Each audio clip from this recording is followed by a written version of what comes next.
pukul 17 waktu Indonesia Barat.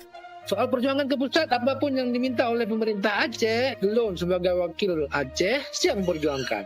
Saatnya kita dengarkan dan kita saksikan Lintas 17. Informasi aktual dari seluruh penjuru Aceh. Kejaksaan Tinggi Aceh menuntut 40 orang bandar narkoba dengan ancaman hukuman mati. Kabupaten Aceh Singkil Provinsi Aceh dengan menyediakan anggaran sebesar 25 miliar rupiah. Inilah Lintas 17 bersama Korwil 17 Banda Aceh.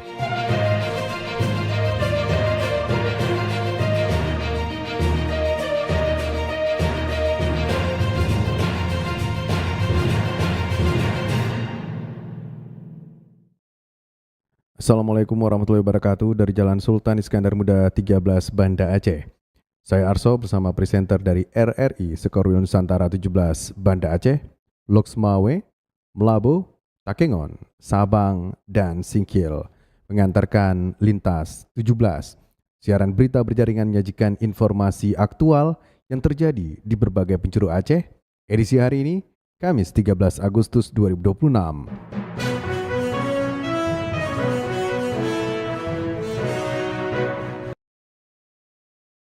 Berita utama yang dapat Anda simak sore ini diantaranya, Dinas Pendidikan Aceh belajar budidaya sayuran di Greenhouse Batam. Semburan air diduga mengandung gas di Aceh Timur, berbahaya.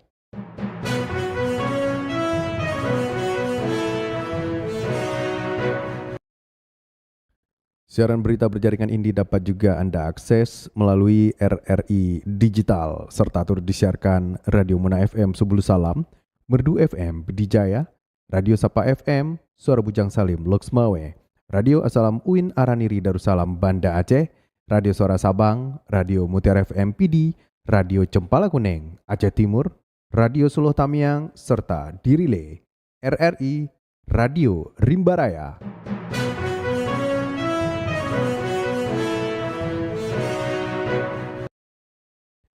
Baiklah saudara, berita pertama kami mulai dari Kutaraja, Banda Aceh.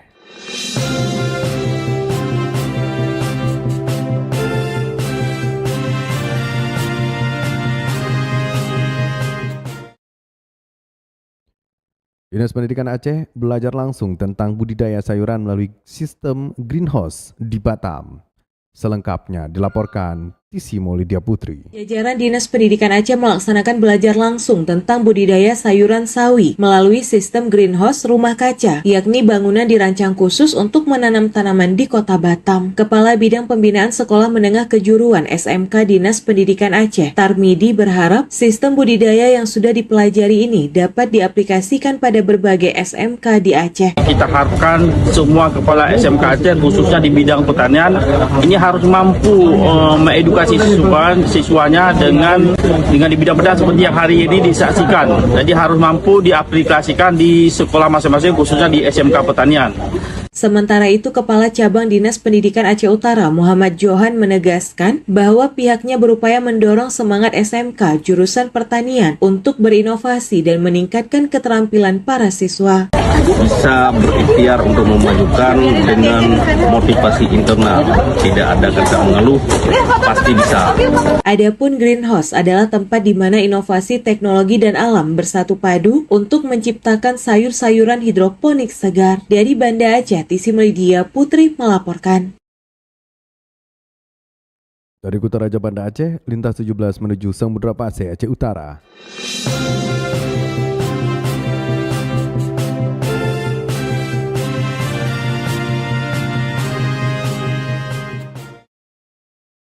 Dinas Lingkungan Hidup Aceh Timur memeriksa semburan air yang diduga bercampur gas dari sumur bor warga di Desa Matang Kepula 1, Kecamatan Madad.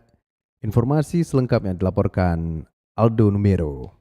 Dinas Lingkungan Hidup Aceh Timur memeriksa semburan air yang diduga bercampur gas dari sumur bor warga di Desa Matangkupula, Kecamatan Madad, Kabupaten Aceh Timur. Semburan mencapai sekitar 15 meter itu viral di media sosial dan menarik perhatian warga. Kepala Bidang Pengendalian dan Pengurusakan Baihaki yang mengingatkan masyarakat untuk tidak mendekati lokasi karena diduga terdapat gas bertekanan yang berpotensi terbakar jika terkena percikan api. Warga juga diminta menjauh dari lokasi hingga kondisi dinyatakan aman. Kami dari pihak Dinas Lingkungan Hidup ketika sampai di lokasi telah menyaksikan semua dan banyak masyarakat yang mendekati lokasi tersebut, sehingga kami mengambil sikap menghimbau kepada masyarakat untuk sementara untuk menjauh dari tempat tersebut dikarenakan kemungkinan ada potensi gas yang bertekanan sehingga bisa memunculkan, bisa diperkirakan potensi untuk terbakar di lokasi tersebut. Dinas Lingkungan Hidup menghimbau masyarakat segera melapor jika menemukan kondisi serupa saat pengeboran sumur. Pemeriksaan lebih lanjut dilakukan untuk memastikan kandungan semburan dan tingkat bahayanya. Dari Aceh Timur, Aldo Numero melaporkan. Dari Samudra Pasai Aceh Utara, kita menuju dataran tinggi Tanah Gayo.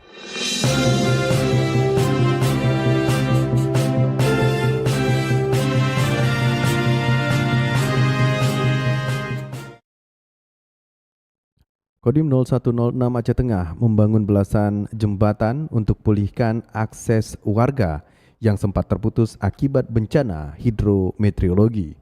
Program ini menjadi bagian dalam mempercepat pemulihan infrastruktur daerah. Selengkapnya dilaporkan Fitra Jayadi.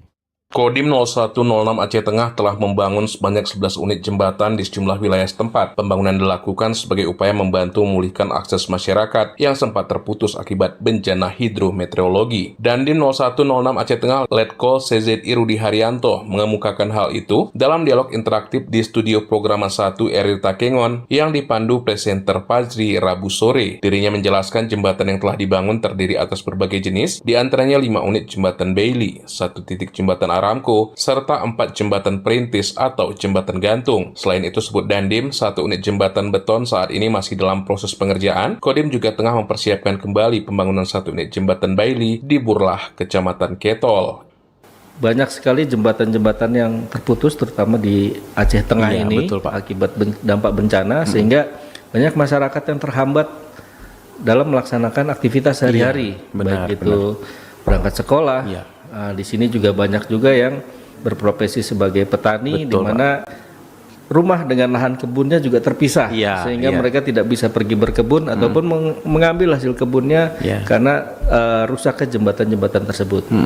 Oleh karena itu kita berangkat dari sana, dengan program yang ada kita maksimalkan untuk dapat membantu kesulitan masyarakat ini. Dandim Rudi Haryanto menambahkan pembangunan jembatan menjadi bagian dari upaya pemerintah dalam mempercepat pemulihan infrastruktur dan kembali menghubungkan mobilitas masyarakat yang sebelumnya terputus akibat bencana. Langkah itu, kata dia, juga merupakan tindak lanjut arahan Presiden Prabowo Subianto dalam percepatan perbaikan jembatan di wilayah terdampak. Presiden sebelumnya telah menunjuk Kepala Staf Angkatan Darat KSAD, Jenderal TNI Maruli Simanjuntak sebagai Komandan Satuan Tugas dan Satgas Percepatan Perbaikan Jembatan sejak 7 Desember 2025 lalu. Fitra Jayadi, RRI Takengon, melaporkan.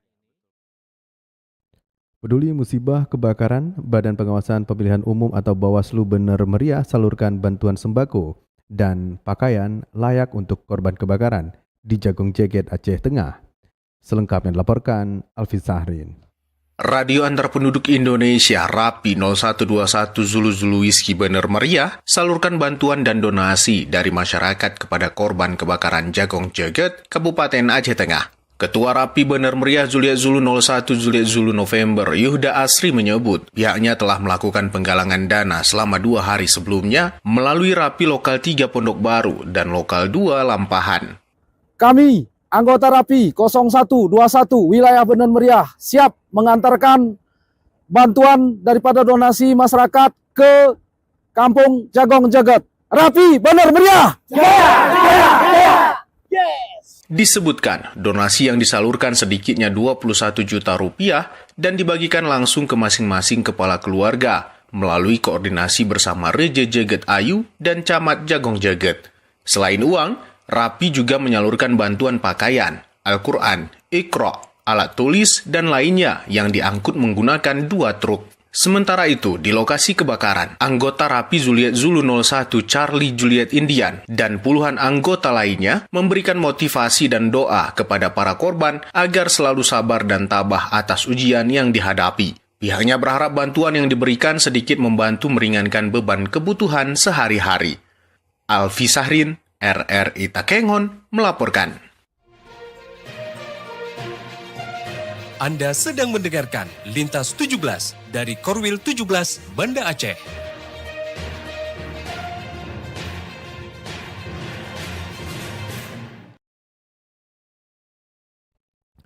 Anda telah menyimak berita-berita dari Kutaraja Banda Aceh, Loksmawe, Melabuh, dan Takengon. Kami ajak Anda menuju 0 km Indonesia Pulau W.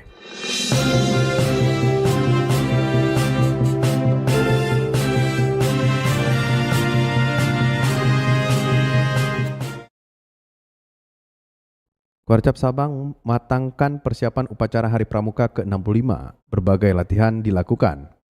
Selengkapnya dilaporkan Razi Arda. Persiapan pelaksanaan Hari Pramuka ke-65 di Kota Sabang terus dimatangkan. Salah satunya melalui latihan petugas upacara yang digelar di SMP Negeri 5 Sabang sebagai bagian dari persiapan upacara yang dijadwalkan berlangsung Jumat mendatang. Pembina Pramuka Kuarcap Sabang sekaligus Ketua Seksi Kegiatan dan Upacara Hari Pramuka ke-65 Kota Sabang Irwan Syah mengatakan kegiatan ini difokuskan pada pemilihan peserta yang akan bertugas dalam upacara. Latihan mencakup seluruh rangkaian mulai dari pembukaan hingga pelaksanaan acara terakhir dalam upacara. Menurut Irwan Syah, tingkat kesiapan para peserta saat ini diperkirakan mencapai 85%. Hal itu dikarenakan tidak seluruh peserta hadir dalam latihan. Secara keseluruhan, sekitar 80 peserta dipersiapkan untuk mendukung pelaksanaan upacara Hari Pramuka ke-65 di Kota Sabang. Ya, untuk persiapan hari ini kita tadi pemilihan peserta untuk petugas upacara yang akan kita laksanakan pada hari Jumat di kegiatan Hari Pramuka ke-65 tahun 2026. Ya, di sini untuk latihan upacara Kak. Jadi persiapan dari pembukaan sampai acara terakhir upacara. Ia menambahkan sejumlah sekolah yang berada di sekitar lokasi juga akan diundang untuk mengikuti upacara Hari Pramuka ke-65. Pihaknya berharap Wali Kota Sabang dapat bertindak sebagai pembina upacara pada peringatan Hari Pramuka tahun ini. Sementara itu, Kepala SMP Negeri 5 Sabang Munawar Zainuddin menyatakan pihak sekolah siap memfasilitasi pelaksanaan kegiatan tersebut. Ia mengungkapkan rasa bangga atas terpilihnya SMP Negeri 5 Sabang sebagai lokasi fokus Hari Pramuka tahun ini. Sesuai dengan permintaan fasilitasinya lah lapangan, nanti tenda, juga penerangan, dan seluruhnya bisa kita siapkan insya Allah. Munawar menyebutkan SMP Negeri 5 Sabang sebelumnya juga telah melaksanakan kegiatan perkemahan Sabtu Minggu atau Persami. Ia berharap momentum Hari Pramuka ke-65 dapat menjadi ajang bagi para siswa untuk terus mengembangkan semangat, kedisiplinan, dan perjuangan melalui kegiatan pramuka. Dari Sabang, Razi Arda melaporkan. Dari 0 km Indonesia Sabang, Lintas 17 bergerak menuju kawasan Bumi Syekh Abdul Rauf Asingkili.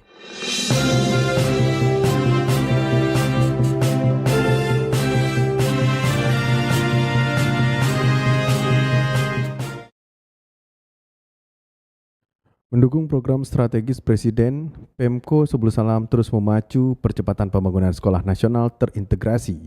Selengkapnya dilaporkan Juprianto. Guna mempercepat proses persiapan pembangunan Kompleks Sekolah Nasional Terintegrasi atau SNT, pemerintah Kota Subul Salam menggelar rapat finalisasi dokumen yang berlangsung di ruang rapat Sekretariat Daerah. Pertemuan itu difokuskan pada penuntasan seluruh kelengkapan administrasi dan berkas perencanaan yang menjadi syarat untuk pembangunan sekolah. Dalam forum itu, Wali Kota Subul Salam Muhammad Rashid Bancin menekankan pentingnya sinergi penuh lintas sektoral untuk mengawal setiap tahapan proyek strategis pendidikan tersebut. Ia juga meminta agar seluruh jajaran dinas terkait untuk bergerak cepat dan saling berkoordinasi secara terpadu agar tidak timbul kendala birokrasi di kemudian harinya. Rapat koordinasi itu juga melibatkan belasan pimpinan instansi strategis mulai dari sekretaris daerah, para kepala SKPK hingga instansi vertikal seperti Badan Pertanahan Nasional atau BPN. Keterlibatan BPN itu difokuskan untuk menggaransi legalitas serta kepastian status hukum lahan yang akan dijadikan tapak pembangunan kompleks sekolah. Upaya percepatan itu juga memperkokoh yang mana posisi Subul Salam yang sebelumnya berhasil meraih predikat sebagai daerah prioritas nomor 1 di Pulau Sumatera Utara dalam program Sekolah Nasional Terintegrasi. Pemerintah Kota Subul Salam optimis hadirnya Sekolah Nasional Terintegrasi tersebut akan memperluas akses pendidikan yang inklusif, merata dan berkualitas bagi seluruh lapisan masyarakat. Demikian, Juprianto melaporkan. Meski dinyatakan sebagai syarat mutlak operasional bagi setiap dapur Satuan Pelayanan Pemenuhan Gizi (SPPG), pelaksanaan program makan bergizi gratis (MBG) sebanyak 11 dapur MBG di Aceh Singkil hingga kini tercatat belum kantongi SLHS. Selengkapnya dilaporkan Salhin Barus. Meski dinyatakan sebagai syarat mutlak operasional bagi setiap dapur Satuan Pelayanan Pemenuhan Gizi atau SPPG, pelaksanaan program makan bergizi gratis atau MBG oleh Badan Gizi Nasional atau BGN, hingga saat ini masih ada terdapat sebanyak 11 dapur SPPG makan bergizi gratis atau MBG di wilayah Kabupaten Aceh Singkil, Aceh yang sudah beroperasi namun belum memiliki atau mengantongi sertifikat layak higiene sanitasi atau terdapat 5 dapur SLHS. SPPG. Hal tersebut diungkapkan pelaksana tugas PLT Kepala Dinas Kesehatan Kabupaten Aceh Singkil Mursal melalui Kepala Bidang Kesehatan Masyarakat Pandri Eraliesa, Rabu 12 Agustus 2026. Dikatakan Pandri, dari 17 dapur SPPG yang tercatat sudah beroperasi, baru terdapat 6 dapur yang dinyatakan sudah memiliki atau mengantongi SLHS. Sementara untuk 11 dapur lainnya, Pandri menegaskan hingga saat ini masih dalam proses menuju penerbitan SLHS. Sebab tegasnya, dari 11 dapur makan bergizi gratis yang belum mengantongi izin SLHS tersebut masih terkendala pada beberapa hasil pemeriksaan laboratorium yang belum keluar, serta juga ada dapur SPPG yang terhambat dalam persiapan dan pemenuhan Inspeksi Kesehatan Lingkungan atau IKL berdasarkan rekomendasi dari Dinas Kesehatan. Per tanggal 10 Agustus 2026 ya, di Kabupaten Aceh Singkil sendiri itu sudah terdata ada 17 SPPG. Ya, dari 17 yang sudah mengantongi SLHS itu berjumlah 6 SPPG.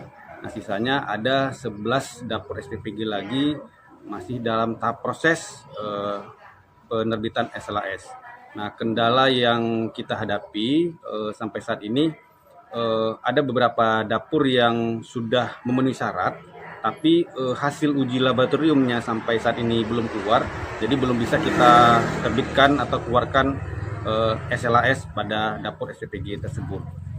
Kemudian juga ada beberapa dapur SPPG juga yang memang laboratoriumnya sudah memenuhi syarat, tapi IKL-nya juga belum memenuhi syarat. Informasi yang berhasil dihimpun adapun dapur SPPG makan bergizi gratis atau MBG di Kabupaten Aceh Singkil yang sudah dinyatakan memiliki dan mengantongi sertifikat SLHS hingga Rabu 11 Agustus 2026 meliputi dapur SPPG makan bergizi gratis Blok 6 Baru 1, 2, dan 3 di Kecamatan Gunung Meriah, Kabupaten Aceh Singkil. Kemudian dapur SPPG di Desa Bukit Harapan, Kecamatan Gunung Meriah, Aceh Singkil, serta dapur SPPG MBG di Desa Gosong Telaga Barat, Singkil Utara, dan dapur SPPG makan bergizi gratis atau MBG di Desa Pulau Balai, Kecamatan Pulau Banyak, Kabupaten Aceh Singkil. Seperti diketahui, pemerintah melalui Badan Gizi Nasional BGN sebelumnya menegaskan bagi setiap dapur Satuan Pelayanan Pemenuhan Gizi atau SPPG pelaksana program makan bergizi gratis atau MBG yang dinyatakan sudah beroperasi namun belum memiliki sertifikat SLHS. Badan Gizi Nasional atau BGN sebelumnya memberikan batas waktu terakhir untuk melengkapi proses sertifikasinya hingga 10 Agustus 2026. Langkah tegas tersebut dilakukan BGN karena SLHS ini berkaitan langsung dengan keamanan pangan, kesehatan, dan keselamatan penerima manfaat program makan bergizi gratis atau MBG. Demikian Salihin Barus melaporkan.